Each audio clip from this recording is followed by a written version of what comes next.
अस्सलामुअलैकुम and welcome to the civil information mod. तो आज की वीडियो में हम फाइंड आइटम्स के ऊपर बात करेंगे। मींस आपका कोई मॉडल है, ठीक है। तो उसके अंदर जाहिर सी बात है कुछ आइटम्स होंगे, उनका कुछ मटेरियल होगा, कोई लेवल होगा, कोई ज्योमेट्री होगी जिसको हम कंडीशंस बनाएंगे और उसको हम फाइंड करेंगे। ठीक हो गया। तो हम फाइंड आइटम्स के ऊपर बात करेंगे। पिछली वीडियो में मैंने बात की थी सिलेक्शन ट्री के ऊपर। सिलेक्शन ट्री में हमारे मॉडल में जितने भी हमने मॉडलर ने काम किए होते हैं, ख्वाह वो लेवल्स पे हो, ख्वाह वो इलेक्ट्रिकल, मैकेनिकल, सिविल वर्क, हर एक चीज का उसने एक प्रॉपर जो है ना एक हमें एक फ्लो चार्ट बना के दिया होता है। आप एक ऐसे कह दें, लेकिन ये उस टाइप का फ्लो चार्ट नहीं होता जो अमूमन फ्लो चार्ट के नाम से हमारे जहन में आता है, लेकिन ये एक ट्री टाइप होती है कि किस लेवल में क्या क्या चीजें इंडेंटेड है। ठीक हो गया। तो इस तरीके से अब हम अपने इस मॉडल को अगर देखें तो इसके अंदर हमने अगर किसी स्पेसिफिक चीज को मटेरियल के थ्रू ट्रैक करना हो, लेवल, ज्योमेट्री या किसी और बेस पे हमने ट्रैक करना हो, तो वो हम कैसे कर सकते हैं। ठीक है। तो आज हम सिलेक्शन ट्री के बाद हम बात करेंगे फाइंड आइटम्स के ऊपर। ठीक है।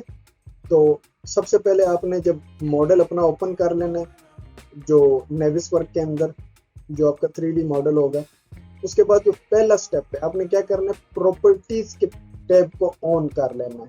ठीक है। और अगर ये पिन नहीं है तो इसे पिन भी कर दें, वरना ये आपको तंग करता रहेगा। जब भी आप अपने वर्किंग एरिया में कहीं भी क्लिक करेंगे भाग जाएगा। तो इसको ये मैंने पिन किया हुआ है। ठीक है।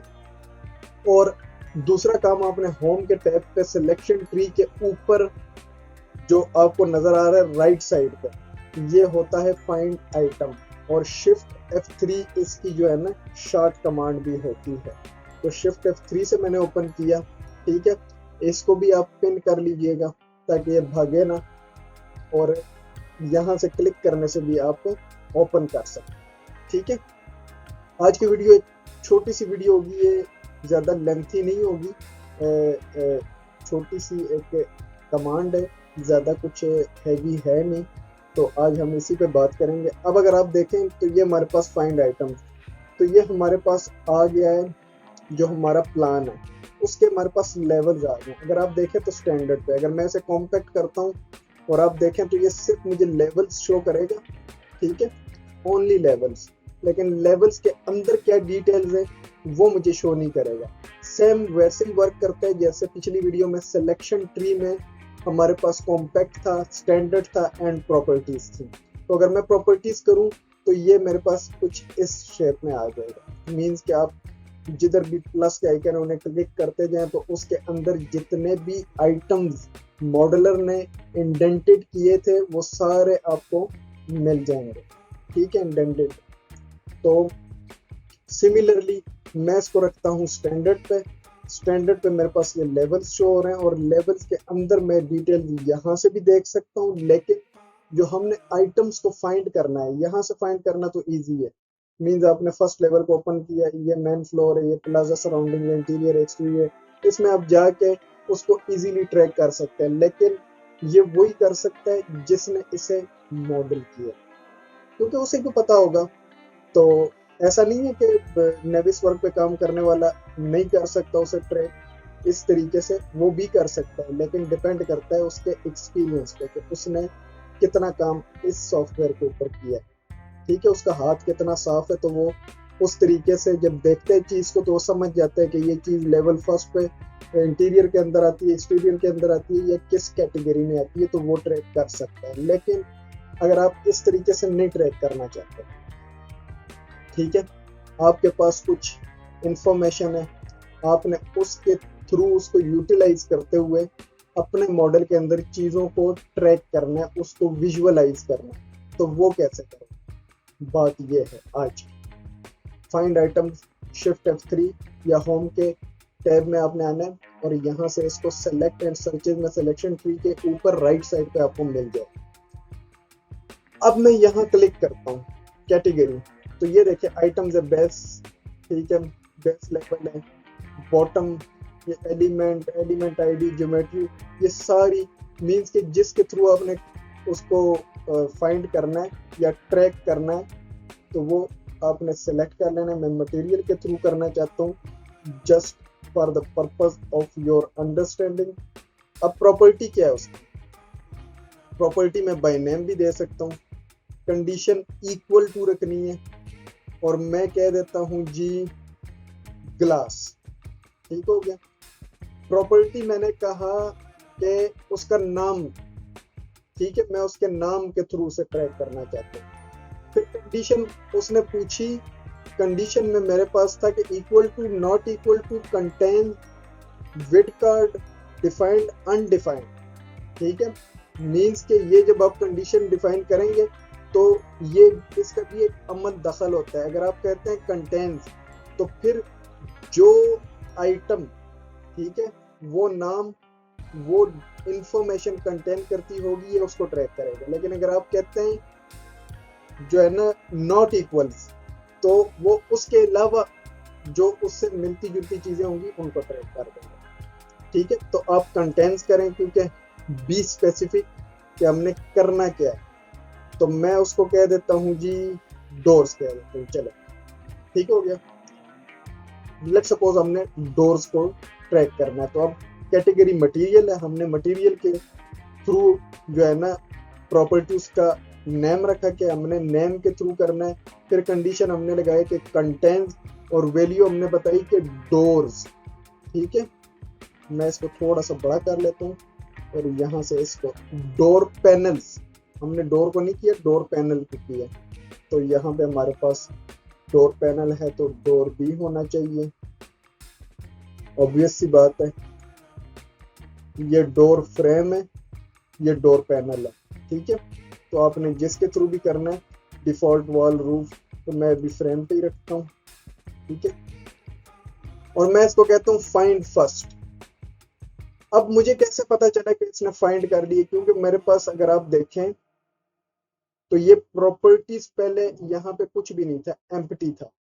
अब नेम उसने बताया 72 inches cross 84 inches, type composite, icon composite object, hidden no, required no, material door frame, source file, उसका नाम, लेयर थर्ड फ्लोर। ठीक हो गया। रिविट मटेरियल भी आप देख सकते हैं, इसका ये भी देख सकते हैं। तो इसलिए मैंने आपको कहा था पहले प्रॉपर्टीज का टैब ऑन कर। तो जैसे मैंने फाइंड फर्स्ट किया, यहाँ पे मेरे पास प्रॉपर्टीज एक्टिव होगी। अब मेरे पास यहाँ स्क्रीन पे सिलेक्टेड नजर नहीं आ रहा, क्योंकि जब हम किसी चीज को सिलेक्ट करते हैं तो वो ब्लू सा हो जाता है। ठीक है, नजर नहीं आ रहा। तो अब मैं क्या करूंगा, अब मैं जाऊंगा व्यू पॉइंट, इसको मैं करूंगा wire frame, and let's get there. ये देख रहे हैं आप, ये जो ब्लू ब्लू हो गया, ये उसने थर्ड फ्लोर के ऊपर या लेवल थर्ड के ऊपर इसने डोर के फ्रेम को ट्रेस कर लिए, फाइंड कर लिए, या उसको सिलेक्ट कर लिया। ठीक है, अब मैं जो है इसको ऐसे करूं कि अगर आप कहते हैं कि नहीं ये लाइन है और इनका कलर ही ब्लू है, तो मैं स्केप करता हूं, ये देखें कलर चेंज हो गया। ठीक हो गया, कलर चेंज हो गया। अब ये हो गया डोर फ्रेम है, फाइंड फर्स्ट, ये उसने दोबारा सेलेक्ट कर दिया। अब आपने किसी और फुल रेंडर्ड में देखना है, मींस के वायर फ्रेम में आपको नहीं अच्छा लग रहा, तो आपने फुल रेंडर्ड मोड ऑन कर लेना है, होम पे आना है, और मैं अपनी पिक्चर को थोड़ी देर के लिए यहाँ पे ले आता हूँ जो मेरी वीडियो है, और मैं यहाँ इस पे क्लिक करता हूँ, ये आइसोमेट्रिक व्यू या होम। ठीक है, और आपने इन चीज़ों को नहीं छेड़ना। ठीक है, और मैं किसी भी आइसोमेट्रिक व्यू पे क्लिक कर दे तो ये देखेंगे उसने मुझे एग्जैक्ट 3D के अंदर मेरे प्रोजेक्ट में जिस भी जगह पे वो चीज़ थी जिसको मैंने फाइंड पे लगाया उसके पास ले जूम कर। अब मैं कहता हूँ नेक्स्ट, फाइंड नेक्स्ट, तो डबल क्लिक आपने करना है। ठीक है, और आपने किसी भी व्यू को चेंज करना है। अगर यहाँ से चेंज नहीं नजर नहीं आ रहा, दूसरे आइसोमेट्रिक व्यू, ये देखेंगे यहाँ पे आ गए। अब मैं फाइंड नेक्स्ट डबल क्लिक किया, ये देखेंगे उसने यहाँ पे दूसरे को सेलेक्ट कर लिया, लेकिन अगर आप अपने व्यू पे चेंज करें तो ये आपको इधर उधर से दिखाएगा। फिर फाइंड नेक्स्ट, तो अब उसने जो नेक्स्ट फाइंड किए वो हमारे यहाँ व्यू में नजर नहीं आ रहा, तो मैं क्लिक करूंगा आइसोमेट्रिक व्यूज पे, मैं क्लिक करूंगा जहां पे ये देखें वो चीज जो इसने नेक्स्ट सेलेक्ट की थी वो यहाँ पे। अब मैं नेक्स्ट करता हूँ, जैसे ही आप नेक्स्ट नेक्स्ट करते जाएंगे ना तो एक टाइम आएगा कि ये आपको बोलेगा कि ये मैं कर नो ऑब्जेक्ट फाउंड। ठीक है, नो ऑब्जेक्ट फाउंड का मतलब है कि इन कंडीशंस पे जितने भी प्रोजेक्ट के अंदर चीजें थी या आइटम्स थी, ऑब्जेक्ट्स थी, वो सारा कुछ इसने आपको शो करवा दिया। अब फाइंड नेक्स्ट आप करेंगे तो नो ऑब्जेक्ट फाउंड मींस उसने 1 बाय 1 सारी चीजें आपको व्यू करवा दी हैं, फाइंड कर दी हैं, ट्रेस कर दी हैं। ठीक है, तो ये थी हमारी आज की छोटी सी वीडियो जिसके अंदर हमने देखा कि हम फाइंड आइटम्स कैसे यूज कर सकते हैं। ठीक है, तो हम फाइंड आइटम्स ऐसे यूज कर सकते हैं जैसे मैंने आपको ब्रीफ किया। और दूसरी बात ये कि ये मेरे पास जो वर्जन है ये 2024 है ऑटोडेस्क नेविस वर्क मैनेज का।